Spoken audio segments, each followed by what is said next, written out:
Texas, but spent most of his childhood here in Albuquerque, and he lives here in Albuquerque, so he's one of our own. As a child of the space race, he used to go out in the desert and fly his own handmade rockets. So, started early. Graduated from West Point in 1967 and took a commission with the Air Force. As a weapons systems operator aboard an RF-4C Phantom, he flew 134 combat missions in Vietnam. He was selected as a mission specialist in 1978 by NASA for the first group of Space Shuttle astronauts. He completed 3 missions aboard the shuttle's Discovery and Atlantis before retiring from NASA and the Air Force. He's been inducted into the International Space Hall of Fame and is the recipient of many awards, including the Air Force Distinguished Flying Cross, the Legion of Merit, and the NASA Space Flight Medal. He's a public speaker and has written a number of books. I first saw this one at a bookstore. You remember bookstores, right? It's really fun. It's a good read. I recommend it to everybody. So, without any further ado, Colonel Mike Mullane. Thank you. Thank you. Chair 50. I'm going to be standing the whole time, so anyone wants that chair, have at it. Well, good morning, ladies and gentlemen. Thank you for that welcome. And I'm going to talk about the astronaut experience, as the title indicates here. What I want to do first is vicariously take you into a shuttle orbit, or into a shuttle flying into orbit. Around 3 hours before liftoff, we'll walk from the crew quarters, climb into the crew van, drive to the launch pad, take the elevator to the cockpit level, exit that, walk across the access arm. What do you think your heart rate is right there? It's going to be choking you. We enter the white room where we're dressed in our harnesses, then we get down on our hands and knees and crawl into the cockpit. There'll be technicians inside who help lay us back into our chairs. They will strap us to those chairs, and then as they leave, they will close the side hatch, the access arm will be retracted, and we will be left alone. And typically you're out there, if there's no delays at all, weather delays, mechanical delays or whatever, you're at least out there for about 2 hours. And I'll tell you, while you're out there laying on your back, not a lot to do until about the final 5 minutes before liftoff. You have a lot of time on your mind, and you're going to be in the grips of 2 fundamental emotions, one of which is fear, gut fear. You will fear for your life while you're out there. But at the same time that fear is on you, you're going to be boundlessly joyful, because for most astronauts it's a lifetime dream to make this flight. And with that at hand, you're going to be overwhelmed with joy. Okay, T-minus 6 seconds, the 3 liquid engines start. At T0, the hold-down bolts blow. There's 4 explosive bolts on the skirts of each of these 2 solid boosters. They explode apart. The solid rocket booster ignition command is given, and now you're slapped into your seat with a force of about 2 Gs as the rocket leaps off the launch pad. At 2 minutes and 12 seconds up, the boosters are through and burning. It's a pretty rocky ride for the first 2 minutes, but 2 minutes 30 seconds up, you hear this bang, a whip of fire across the windscreens as these things are blown away, pyrotechnically separated, and then we continue for another 6.5 minutes into orbit on the 3 liquid-fueled engines burning gas out of that big orange gas tank. From here on up, it was very smooth, very quiet. In fact, the only way you could tell you're even moving, besides looking at the instruments, were the G-forces slowly building on your body, and those would ultimately stabilize at 3 Gs. 3 Gs. You guys know what Gs are. 8.5 minutes up. That's disconcerting. Why did that not play? 8.5 minutes up. Yeah, I hated that when the screens went blank on the shuttle. 8.5 minutes up, the autopilot shuts off the engine. Shuts off the engines. The gas tank is empty. It was jettisoned. All that remained now headed to orbit was the winged vehicle. And now we're on our way to the International Space Station, which I never got to because I left NASA in 1990. The first piece of the space station wasn't launched until 1998, so that was I left well before the space station. But at any rate, if you do have the good fortune of, or make it to the space station, you will have the great good fortune of meeting George Clooney, Sandra Bullock, and you will get to meet Matt Damon on his way back from Mars. Yeah, all those Hollywood people beat us up there. Okay. I don't know if it's intermittent there, but at any rate, let me tell you a bit. I flew 3 times. Let me talk about the missions briefly. First mission was the 12th shuttle mission. We flew, and this was in '84. We had 3 of these spinning communication satellites that we carried up and released into space. I want to go back here to this though. When we start these liquid-fueled engines, we start them six seconds early so they can be checked by computers and shut down if there's a problem. Whereas once you light the solid boosters, you're absolutely committed. They can't turn those off. You're committed to flight at that point. So the computers check these liquid engines for 6 seconds. If they pass their test, then the command is issued to ignite the boosters. 11 previous time that had all gone that way. On my first mission, we had an abort. One of the engines was sick. It shut them all off at T-3 seconds. And let me tell you, when you're sitting out there, you get down to those final minutes, 7, 6, main engine start, you get that heavy vibration, and you're thinking, well, whatever happens, I'm going now. 5, 4, 3, silence. That'll get your attention. And then what really jacked up a fear factor in the cockpit was the word fire. The launch control reported a fire at the base of the vehicle, and when you're sitting on 4 million pounds of propellant, obviously that is going to really get your attention. I remember looking at Steve Hawley, this mission specialist next to me, and his eyes were as big as a saucer, and I know that was my face, and he said, I thought we'd be higher when the engines quit. I said, this isn't funny, Hawley. But at any rate, now you might wonder, what would you do if you out there and had to escape from the cockpit of a space shuttle? Well, the abort, as soon as the abort is declared, that arm swings back in. Nobody's coming out to help you, so we'd have to open up the hatch, crawl out of the vehicle, and jump in these escape baskets and release them. And they are on wire. They're on a 1/4 mile wire that you would ride these things down, and then there's a net that captures you and brings you to a stop. Then you jump out and hide in a bunker underground, or they also had an armored personnel carrier you could jump in, and they taught us how to drive this thing to get away from the pad. We didn't have to do that. They got the fire out and came out turned on the fire suppression system and got the fire out and extracted us out of the cockpit the normal way. And we came back 2 months later for our first ride into space. I always thought that was a very close call on that fire on the pad, but actually on this mission later, the real close call on this was the fact that, that you probably all heard that the O-rings failed, and that's what caused the Challenger disaster. They had 12 flights before Challenger that had burned O-rings, and my flight was one of those 12. We didn't know anything about that. It was only after Challenger we found out, but looking back on it, that was the close call, not the fire. Okay. Yeah, I got allergies here. I'll be dabbing my nose. My second mission, STS-27, was the second mission after Challenger, and it was a military mission, and this isn't the payload. I can't talk about the payload. All I can say is I used a robot arm to release a military satellite into space. This is Hubble Space Telescope. I had nothing to do with Hubble Space Telescope. It's just representative of what, using the robot arm to release a satellite. By the way, on on STS-27, this was almost the end of the Space Shuttle program, the second mission after Challenger. Few people are aware of it, but I'll tell you what happened. During launch, the tip of the right side solid rocket booster failed.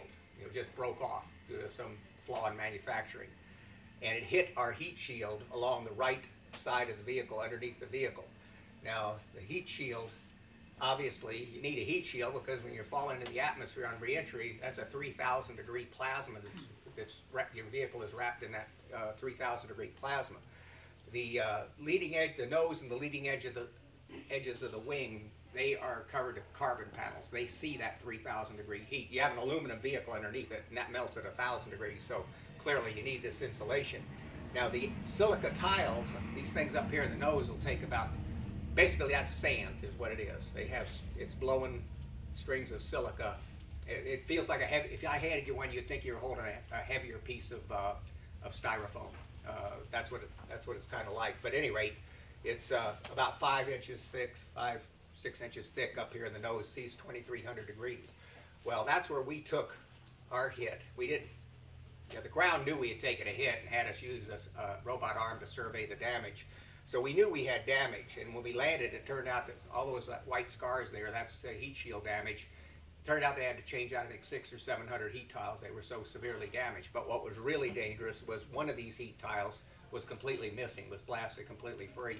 So what, this is a perspective here. You have that mosaic of heat tiles. Just imagine one of them has been removed. So it's like a plug out of a watermelon and you're looking down into the red flesh.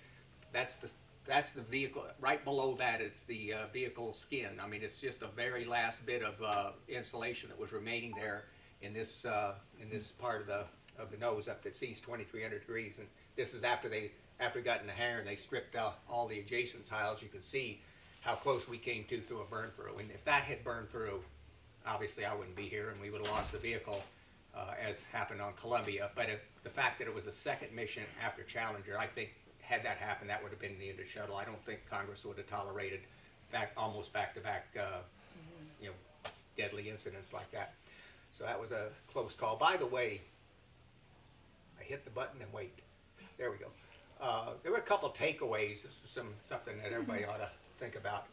A couple takeaways from this near miss. One was, hey, fix the nose cone, right? So they did that, obvious. Another obvious lesson that you can walk away with on this is that heat shield system is robust.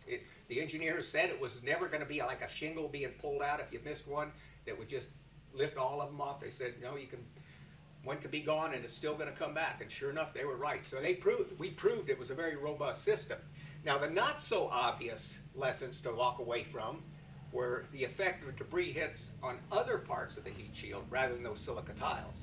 For example, what would have happened if that nose cone had hit the leading edge of the wing or the nose cap right here? You'd see the 3,000 degrees.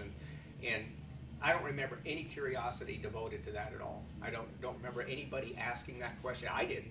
I walked away with the obvious. That's great heat shield. So the other not so obvious takeaway is, could there be other sources of debris that might strike our heat shield and cause catastrophic damage? And there was one, and it was already known, and that was the foam falling off the gas tank had been seen in earlier missions. Again, I can't go into all the miscommunication and the mishandling of that ultimately resulted in it continuing all the way to Columbia. But at any rate, foam falling off the gas tank, I don't remember anybody talking about doing some more tests to see what would have happened if that would hit the carbon panels or the other parts of the heat shield. And sure enough, 15 years later, after our flight, they had a 1.5-pound piece of insulating foam fall off of the tank, and it struck the left leading edge wing of Columbia, punched a hole in it, and caused the catastrophic loss of that vehicle. Basically, it was our close call should have telegraphed this. There should have been a serious addressing of the possibility of damage to other parts of the heat shield from other threats like foam falling. After Columbia, they fired foam from air cannons into these carbon panels, and here's the result. One test blasted a 16-inch diameter hole, and you have a vehicle that melts at 1,000 degrees. That's a pathway for 3,000 degree heat to enter an aluminum vehicle, so there's no hope. This is the right leading edge wing of our vehicle. Atlanta's in the hangar here. This is the right leading edge. The nose is to the right. It's hard to see. It's all wrapped in that scaffolding. But this is the carbon panels. This is the carbon panel here, and there's the silica tile on the inboard leading edge, carbon panels on the outboard leading edge. And you can see that damage right there. What would have happened? That question should have been, what would have happened if that damage had been over here? And we might have avoided having a Columbia loss later on. By the way, if Mission Control had known we had sustained catastrophic damage, nothing you could have done. There's no rescue. There's no way to survive that. After Columbia, though, they made certain crews would never be in that situation. They made sure that every mission after Columbia flew at an inclination, a tilt to the equator, that was compatible with the International Space Station. So they put on lasers on their robot arm and cameras so they could see if there was catastrophic damage. If there was, the crew would dock at the International Space Station and await rescue there. There was only one mission after Columbia that did not fly to an orbit that was compatible with the International Space Station, and that was the last Hubble repair mission. That was 28 degrees to the equator tilt. the International Space Station is 52 degrees to the equator. And believe me, folks, in spite of all the movies where they take a little fire extinguisher and fly all around space, it doesn't work that way. You could burn, it would take 1,000,000 pounds of propellant to tilt the equator from 28 degrees to being back where you are at the International Space Station. Just a guess, but a lot of fuel. So at any rate, on that particular mission, they had an orbiter ready to launch on the launch pad. In case they saw catastrophic damage, they would have rescued them with that vehicle. Now, obviously, that wasn't necessary. Okay, but at any rate, yeah, there was no lacked the curiosity of debris impact on the carbon panels, and where else the threat might come from. I wish we would have been a little bit smarter. Yeah, delete these here. Okay. STS-36, that was my last mission. It was actually the 34th in the series. There are 2 in front of us that got delayed, so we flew before they did. But it was another secret military flight, and I can't talk about that at all. Okay. Space physiology, let's talk about that. What happens to the human body once you get in weightlessness? Well, if you have long hair, ladies, you're going to have a bad hair day in space. There's no doubt about that. Your hair is going to frizz all around you like you see right there. Another thing that happens up there, physiologically wise, is you have a fluid shift. There's a lot of fluid and blood and fluid that's biased in the lower part of our bodies. When you get in weightlessness, it's equally distributed through your body. Makes your face look. If you look closely at astronauts, they look like they've been on a drinking binge. Their face is puffy. Their eyes are kind of squinty because of this fluid that's in their head. Now, what that does is your body gets tricked, thinks you have too much fluid, you pee it away. Get to the right hydrated state for orbit. On reentry, though, the reverse process takes place. The G-forces, you're sitting in your chair, the vehicle's 40 degrees nose high, coming into the atmosphere. The G-force, it's only 2 Gs on reentry, but it's still a lot after you've been in weightlessness, and it's pulling the fluid out of your brain, out of your upper body, into your lower body. So there's danger of passing out, fainting. And so we wear anti-G suits. I don't know if there's any old fighter pilots here or whatever, but just standard anti-G suits, a bladder that inflates with air to tourniquet put your belly button on your spine basically to prevent fluid from migrating into your lower body. And we would take salt tablets and drink large quantities of fluid before reentry to combat the possibility of fainting on reentry. Another thing that happens up there is about half the astronauts get sick and end up vomiting. Nobody knows what causes that.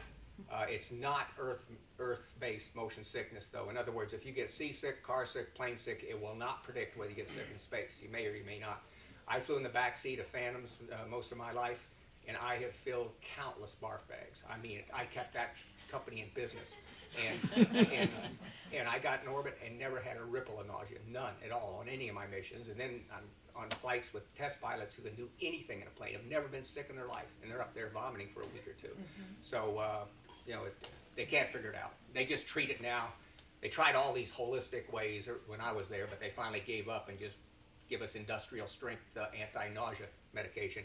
I remember on my second mission, there was one of the pilots was vomiting. No, last mission was vomiting. He wanted a shot of this medicine.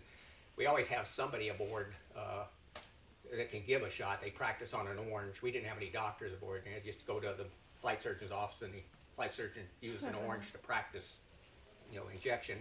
And so the guy, though, that was our doctor was this Marine who was giving this shot to this guy. And I looked at him and I said, I'd have to feel really bad before I'd let a Marine come at me with a needle. The other thing, too, is I told the guy, I said, I said, you're getting a shot of this medicine, and it says, on the bottle, do not operate heavy machinery under the influence of this drug. And he says, lucky for me, I'm only flying a space shuttle. Okay, at any rate, moving on. Habitability, how do you live up there? How do you sleep? We have these sleeping bags we pin to the walls and just zip ourselves into. Remember, in weightlessness, there's no up, down, or anything, so every attitude, it doesn't matter where you pin it, they're all the same. When you fall asleep, though, your arms float out in front of your face. And that's weird to wake up in a sleep period and see people with their arms just drifting in front of them. They look like they're in suspended animation. Funny story there, too. One of the other physiological effects is that discs of our spine absorb fluid and push the vertebrae apart and make it taller. I was an inch and a half taller in space than I am now, and that gives you a really bad backache. It takes I'm told from space station people, it takes about a month before that backache goes away, before their muscles stretched out to accommodate this longer spine. And so right before my first sleep period on my first mission, we were 5 guys and Judy Resnick. Tragically, she was killed on Challenger. She was one of the ones killed on Challenger later. But at any rate, we were all the guys. Judy was very petite, and I don't know if that's for whatever reason she had no backache, whereas all 5 of us had killer backaches. And right before the first sleep period, the guys are wolfing down these Excedrins and Tylenols and everything, trying to alleviate some of this pain. And Judy floated down and saw us, and she said, "I don't believe it. I'm getting ready to go to bed with 5 men, and they all have backaches." Gentlemen, what goes around comes around. Okay, let's see here now. This is how do you eat up there? Well, this is M&M baseball right here. I fly to left field, and it's one way to eat a banana. Your tax dollar at work. We carry dehydrated food. It's like REI camping food. It's just packaged in these plastic containers so you can inject food underneath it. I think they have on the International Space Station, they have better food. With the space shuttles, they were always very short missions, so food wasn't a big issue. This is dehydrated strawberries here. Here's a dehydrated sausage patty and eggs and a tortilla, and a guy's making a burrito there. We tried carrying bread up there to make sandwiches, like peanut butter sandwiches and stuff, but the bread crumbled too easily, so they switched to tortillas to make sandwiches and stuff, or a burrito in this case. How do you drink? Well, that's one way to try. But if I gave you a glass of water in weightlessness and you went to do this, what's going to happen? Nothing. You'll be looking at that water. It's not going to pour into your mouth, not in weightlessness. So you have to suck on straws out of these pouches here. They have different pouches for hot and cold drinks. You fill them with water, and then you put a straw in the end and suck from a straw. You have to suck from a straw to drink in weightlessness. Okay. This is a guy just throwing M&Ms into a ball of water. It is fascinating to see fluids up there, huh? Although you do see some fluids you wish you hadn't seen. This is a Marine doing his push-ups. Wow, look at that, 1-arm push-ups. Check it out, no arm push-ups.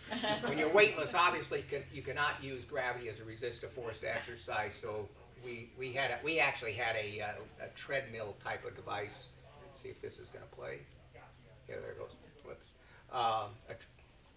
This is a bicycle ergometer that this guy, let me see if it'll play here, bicycle ergometer that he's using. We had a treadmill, basically space station again. I'm sure they have a lavish suite of equipment for all the muscle groups because of the length of time they're up there. But on a shuttle, again, it wasn't a big deal if you didn't exercise, 5 or 6 days, no problem. But up there for months, obviously you want to be exercising. Big question I'm constantly asked is how do you go to the toilet in weightlessness? Our toilet has no water in it. Water will not flow in weightlessness, so we had to use air. Basically, our toilet's a vacuum cleaner. Do not try this at home. Here's the urinal. It's velcroed out of the way for launch right there. And there are different shaped funnels for males and females to use. There it's obviously in place. Urine was stored in a wastewater tank that was dumped every couple days and spewed out into space, and that was beautiful to watch because the urine would freeze into a glitter of ice crystals shimmering in the sun. It was beautiful to look at urine dumps just floating out in space. Solid waste was collected in the opening on top here. Let's see here. In the opening on top, there's a fan down here that's drawing air down, so right underneath you, 360 degrees, the air is flowing in, pulling the waste away from your body down in this big container. When you're done, you take this lever right here, you move it back, it slides a cover across the opening and traps the solid waste below. Solid waste was returned to Earth. It was not dumped overboard, and I bet everybody's glad to hear that. I certainly am. I tell you, if we ever had dumped solid waste overboard on the shuttle missions, it would give new meaning to wishing upon a falling star. You'd want to be selective of the falling stars you're wishing upon. Those look like handles. They're not. They're thigh restraints. The way you stay on this toilet is you hover over it, you grab those things, you pull up and twist in, and the spring force clamps your thighs to keep you on the toilet seat. You don't want to float off your toilet seat up in space. Now, I'll tell you an interesting story here. NASA has the greatest training program on the planet. I'll absolutely say that, and it is absolutely true, and I'll prove it. When the early astronauts using this toilet came back, they said that AIM was critical to use this thing. It's a very small opening, not like what we're used to on Earth. AIM was critical, otherwise it could be a real mess. And so NASA, recognizing that, built us a toilet trainer where we could practice our AIM. And what you are looking at right there is the lens of an upward pointing television camera. Here is a monitor.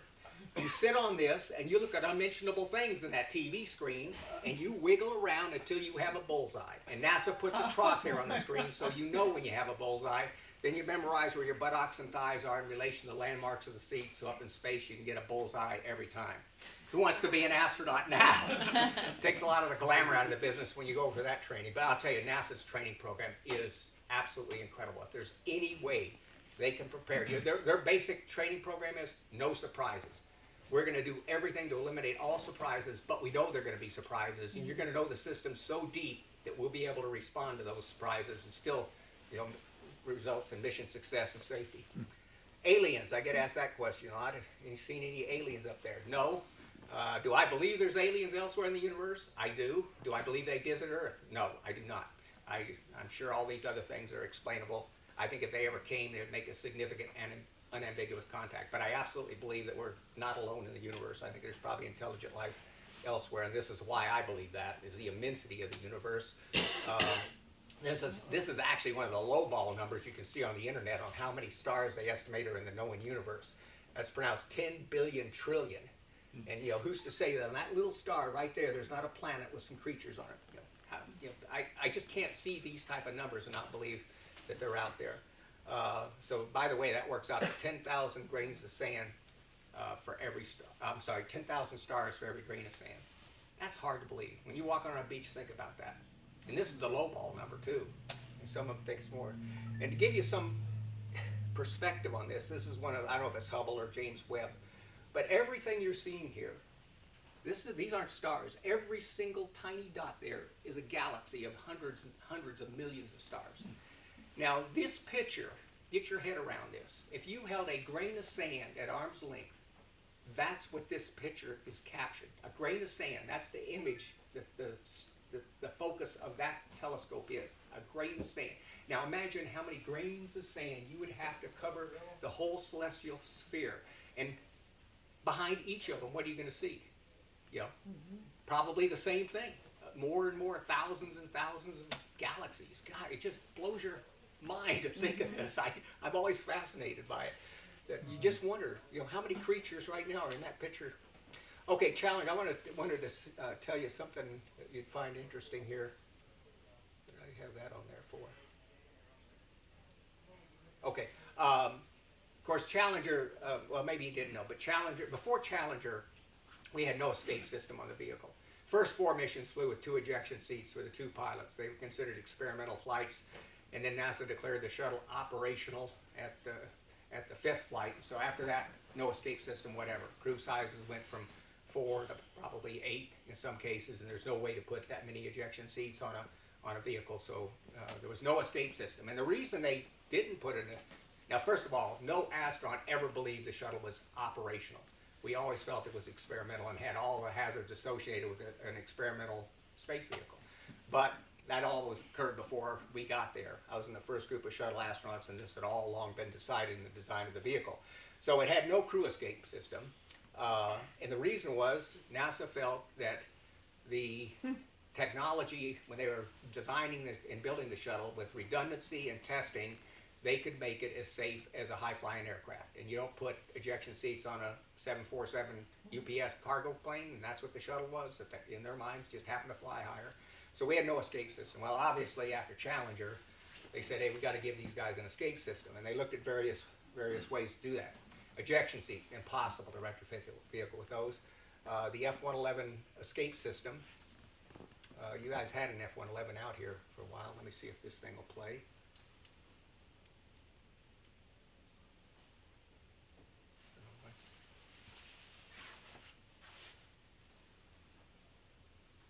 This thing locked up on me now? Okay. Hold on. I will get this going. There's coffee and more donuts for anybody who wants some.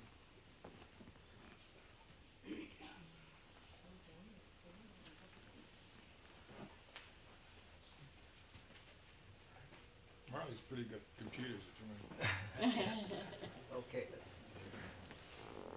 go back here to.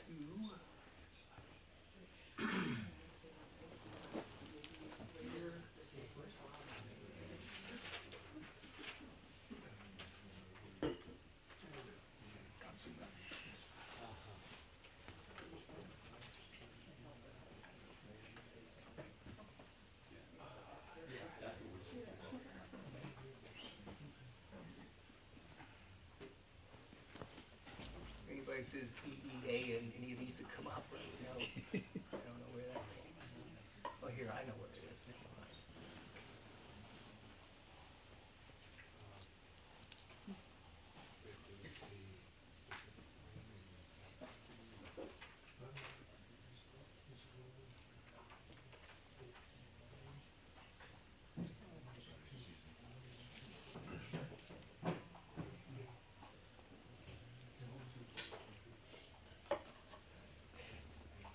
I tell you what, I'm going to skip that slide. I don't want to have it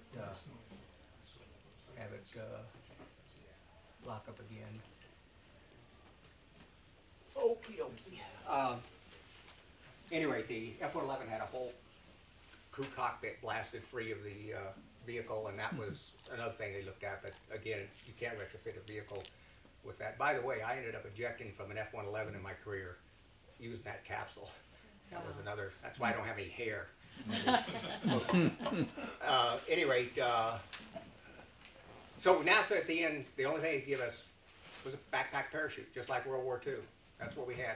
Flying after Challenger, we wore a backpack parachute, and if you had to bail out, you had to be able to get out of your seat, and go, if you're upstairs, go down a 7-foot ladder in the lower level, jettison the side hatch, and jump out, just like they did over Europe in World War II. Good luck. This system had some serious shortcomings, one of which is if you did exactly what I just described, you're going to strike the vehicle, strike the wing, and be killed. Wind tunnel tests showed that. So the engineers were faced with this problem. How do we get the crew out of that cockpit and away from the wing? And so they, these engineers said, hey, pyrotechnics, that's how it's always done for crew escape. Pyrotechnically, that's how it's done. So here was the answer to the engineers were zeroing in on this as the idea of getting us out of that cockpit in a bailout scenario. Now this is a mock-up of the shuttle side hatch on a sheer cliff at a test range in Utah. Here's the engineers' approach to getting us out of that cockpit. They're going to mortar out a rocket motor. It would ignite and then jerk the crew member by the scruff of the collar out the side hatch. Yeah, there weren't a lot of fans of this design. In fact, this actually looks like some old Wile E. Coyote ordered from Acme Rocket Company to catch that speedy roadrunner. Yeah, I tell you, let's face it, this is dangerous, it's impractical, but people were stumped. How do we do this? Until a flight surgeon, not an astronaut, not an engineer, a flight surgeon suggested having a telescoping pole that could be slammed out by springs after the hatch is jettisoned, put some rings on the pole, hooks on the crew's harness, they can attach the ring, slide down the pole, and that was the system we flew with after Challenger right there. Came from an unlikely source, a flight surgeon, but that's got some serious shortcomings too. It's just that it's much more practical to use and safer than what the experts were going to give us.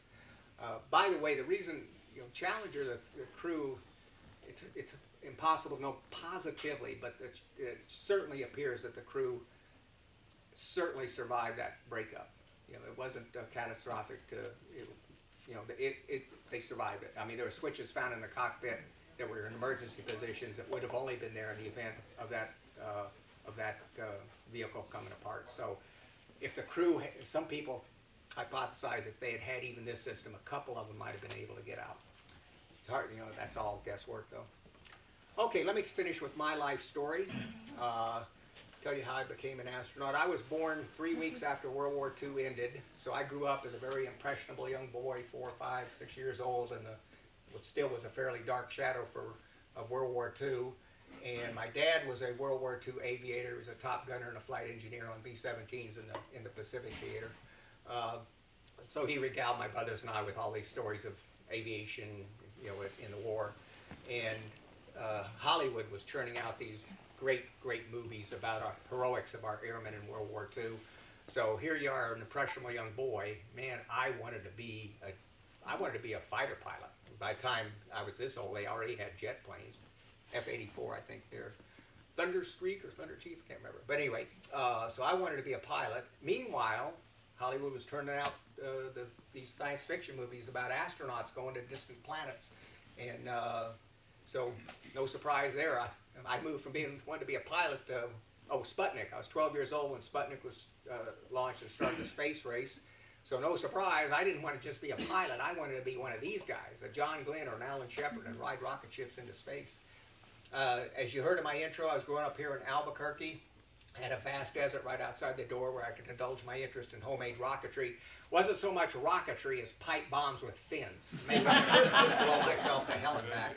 Here's my science fair, my sophomore year. I went to the old St. Pius X High School, but this is my sophomore year science fair project on how rockets might one day parachute back to Earth from space. Here I am on the roof of my mother's house, mother and dad's house, testing a parachute extraction system. Believe me, the neighbors were sure happy to see me leave. Yeah, this is a low-budget space program. My capsule was a Maxwell House coffee can. The nose cone was a rolled-up piece of acetate plastic that was masking taped into a pointy shape. And then the parachute was the plastic that covers the clothes from the dry cleaners and had kite string scotch taped on it. So why didn't NASA get you to do this injection? It sounds like you were way ahead of what they I'm not were sure doing. I could have figured it out either. Sometimes I use my dad's car as a wind tunnel. If I saw this today, I'd dial 911. Honestly, if you did what I was doing, the Homeland Security and the fire, whatever that other, the people at explosives and guns and stuff, they'd be all over me. Yeah, notice the safe use of that step ladder right there. This is why I'm tired, brainless teenager. Here I am setting up one of my 2-stage creations out on the desert. This is the northeast heights of Albuquerque, by the way, right in the middle of it. Here I am legging it out after lighting a fuse. This is called hazard mitigation teenager style. Here's ignition, and there's detonation. People hear that I flew combat and I flew on the shuttle 3 times. They go, "Wow, look at all that danger you live in your life." Trust me, the most dangerous period in any man's life isn't whatever we do as adult men. It's when we're teenage boys. When we're teenage boys, we don't have a brain in our skulls. Exhibit A, right there. They gotta grew up on a farm. Here's one of my successful launches. Here's one of my capsules parachuting back, and here I am recovering one. Now this video loops, and the young woman you see walking off the screen to the right, probably about 19 years old, right about there, that is now my wife of 55 years. Oh. There's a woman who will never be able to say, thank you, will never be able to say, I didn't know what I was getting into. Not when I have that video. Going back to my science fair project, I had to write a report for that. I'm going to share with you the first 2 sentences of that report.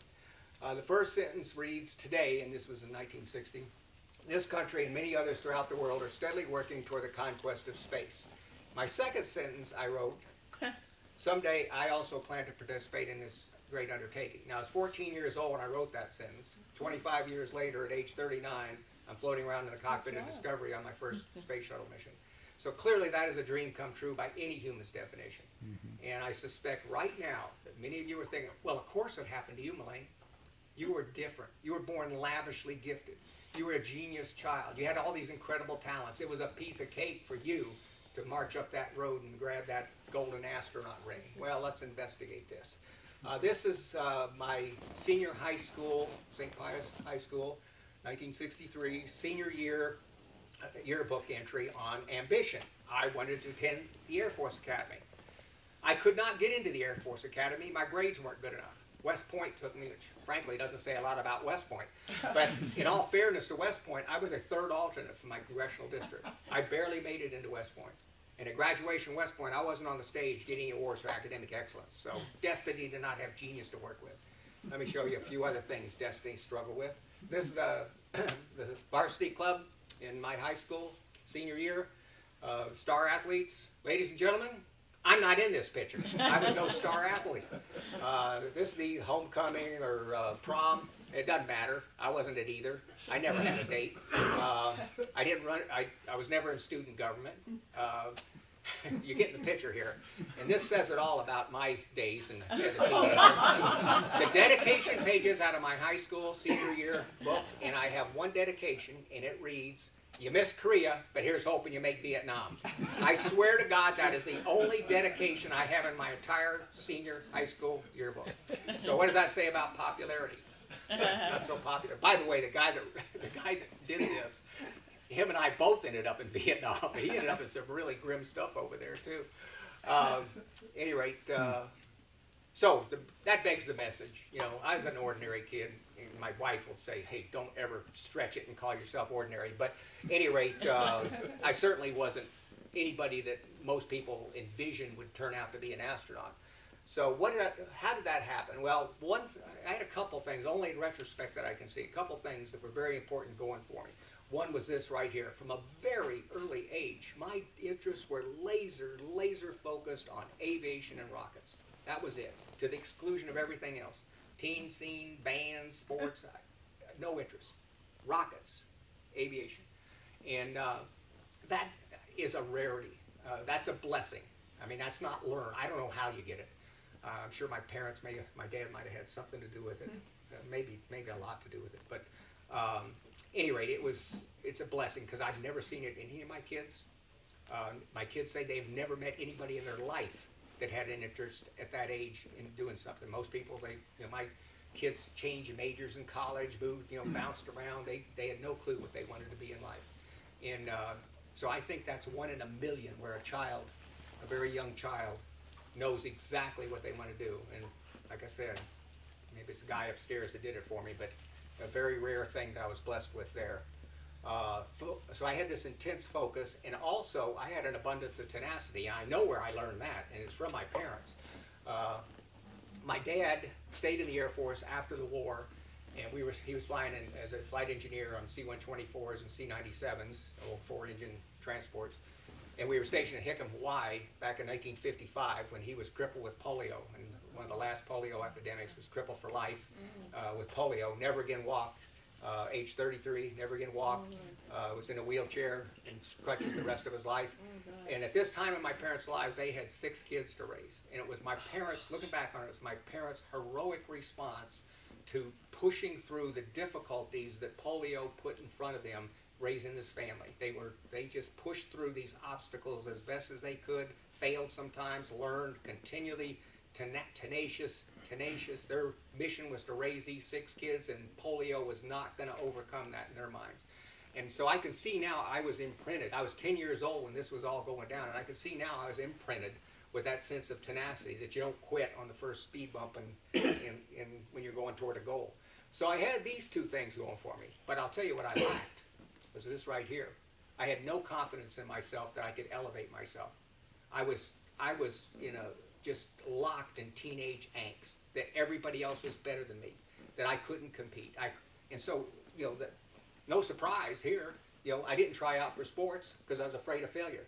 Didn't ask any girl. I never had a single date in high school. I married the first girl that kissed me. I don't recommend this as a way of finding a life partner, by the way. Actually, looking back on it, my wife sexually assaulted me. But at any rate, that I didn't ever have any dates. Fear of rejection. I never went to student government. I didn't run for student government. Fear of failure. So, it doesn't matter if you got tenacity and focus if you don't believe in yourself. So what changed? West Point did in a very big way. Within 30 seconds of walking into West Point as a plebe, you learn if you want a world of hurt to fall on you, say these words. I can't. I'll fail. It's too hard. Trust me, that would be the end of your life at West Point. You'll have upperclassmen on you that'll eat you alive. So right away, West Point opened my eyes by challenging me constantly with leadership, with physical, PE. PE, most places that's a given. You go to PE, get an A. West Point, you fail PE, you're out. You're gone. And people did fail. It was run by, we used to joke, it was run by the Marquis de Sade. There was nothing fun about PE at West Point. You ever boxed? We had to box. That is the toughest sport in the world, to get out there and box another person. Try doing that. It's just, and then all these other sports were just grueling. There was rarely any fun in them. But anyway, that's what changed. West Point opened my eyes to that I was capable of doing things I never thought I could do. So that's the whole shebang right there. That's a hell of a powerful rocket fuel through life right there. Got married a week later after graduation. 9 months later, my wife gave birth to a boy-girl twin set. And by the way, this was before the age of ultrasound. You talk about a surprise. Then we had another daughter 3 years later, last child. So I had 2 daughters and a son. Skip that. That's when they were growing up here. Now that's probably 5-7 years ago right now. Wish we all looked that way now. Entered flight training as I wanted to be a pilot, could not be a pilot. My eyesight was too poor, so I ended up in the back seat of fighters, the F-4 Phantom mostly. I guess I don't have a picture of a Phantom there. Went to Vietnam in 1969. Yeah, here it is, RF-4. I was in the reconnaissance version of the Phantom over in Vietnam. We didn't have any weapons. Our safety was flying alone, very high speed, low level. That was our protection from any aircraft. It was pretty good protection too when you only have optically guided weapons shooting at you instead of radar or something like that. Went to Europe for the Cold War forces over there for 4 years. Came back, went to graduate school, and you talk about being scared. When I decided to go back and get a master's degree in aeronautical engineering, my knees were knocking together. I was terrified of that. I thought, oh, this is something you cannot do. But relying on all the things I'd learned to that point, I did it. And it's that belief in yourself and tenacity that makes so much of a difference. Went to the backseater course of test pilot school. That was another very tough course. And so that's what put me in space right there, these things right here. And was fortunate enough to apply to the first group of Space Shuttle astronauts and get selected in 1978. Some life lessons here you want to pass on to the kids. I think you all know these life lessons. Do your best, it will always count. For 10 years, I wanted to be an astronaut, but I couldn't be because I wasn't a pilot. I was a backseater. NASA only selected pilots until the Space Shuttle was announced. Then they had a new crew position, mission specialist, that did not require you to be a pilot. Had I not done my best for 10 years when I didn't think it counted, going to graduate school, going to backseater test pilot school, being the best backseater I could be, if I hadn't done my best, I would have never been an astronaut. I could have easily said, this is never going to count for being an astronaut because I'm not a pilot. Then the rules changed, it all counted. Very important life lesson there. Set lofty goals. I would say to any child, you have capabilities you don't know about until you challenge yourself. And be tenacious in the pursuit of those goals. And don't be afraid of failure. Michael Jordan has a great quote, I love it.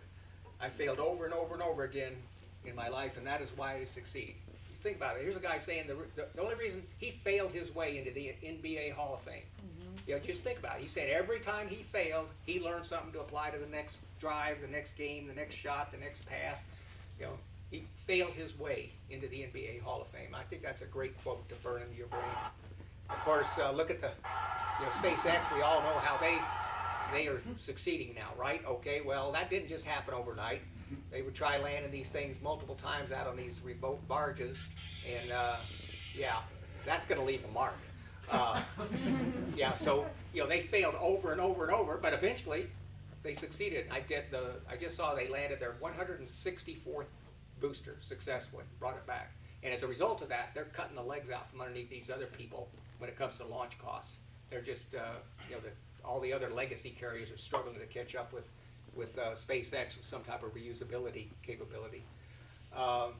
Advance your education. You can't ever stop getting education. Just if it's nothing else, just reading books. Advance your teamwork and leadership skills, and envision mission success. Journeys when you start establishing a goal, they can be intimidating.